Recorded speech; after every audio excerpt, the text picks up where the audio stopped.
हाय, hello, नमस्कार. Manisha's kitchen and थॉट्समध्ये आपल्या सर्वांचे खूप खूप खूप स्वागत. आज घरगुती पद्धतीने छोले बनवायचा बेत आहे. त्यासाठी मी छोले घेतलेले आणि ते शिजवून घेते. शिजवतानाच मीठ टाकते, म्हणजे भाजीमध्ये मीठ वापरायची गरज नाही. अगदी 2 मिनिटात छोले 2 शिट्या काढायच्या आणि छोले शिजून तयार होतात. तोपर्यंत साईडला तयारी करून घ्यायची मसाल्याची. त्यासाठी एक मोठा कांदा कापून घेतला आहे मी जाडाभरडा. तेलामध्ये 2 चमचे तेल घेऊन त्यामध्ये कांदा फ्राय करून घेते. हिरव्या मिरच्या, कढीपत्ता, अद्रक, लसूण आधी भाजून घ्यायचं आहे. थोडंसं लुसलुशीत झालं की त्यामध्ये टाकायचा टमाटा. 6 ते 7 काजू टाकायचे. जिरं, गरम मसाला, हळद, धने पावडर, लाल तिखट.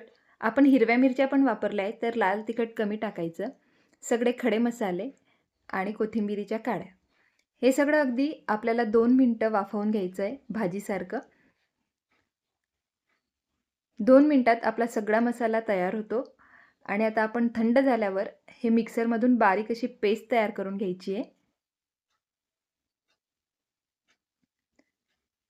स्मूथ अशी बारीक पेस्ट तयार होते.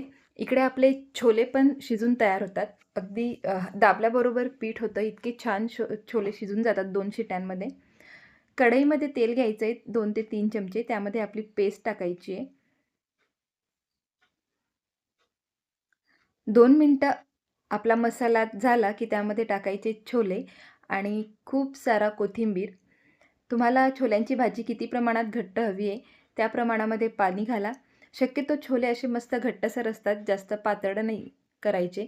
अगदी पुऱ्यांसोबत खायचे असले, पोळ्यांसोबत खायचे असले किंवा भटुऱ्यांसोबत जरी खायचे असले ना, तरी अगदी घट्टसर भाजी करायची. सोबत मी भटुरे न करता पुऱ्या केलेल्या आहेत. छोले आणि पुऱ्या. भटुरे बनवायला दही वगैरे नव्हतं माझ्याकडे, तर मग हा जुगाड लावला आणि मुलांना खायचे होते भटुरे, तर मग पुऱ्या बनवल्या आणि मस्त असे छोले आणि पुऱ्यांसोबत आहाहा! मस्त टेस्टी अशी छोल्यांची भाजी तयार होते.